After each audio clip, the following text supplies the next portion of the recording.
আসসালামু আলাইকুম। জাতীয়বাদী দল বিএনপি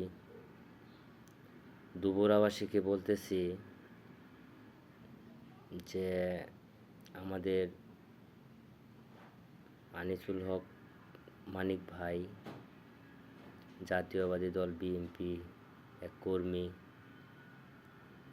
আমি মনে করি যে 7টা ইউনিয়নের ভিতরে মানিক ভাই প্রতি ইউনিয়নে একটা করে ফোন দিলে দুপুরাতে হাজার হাজার লোক আসে মানিক ভাইয়ের ফোনেতে।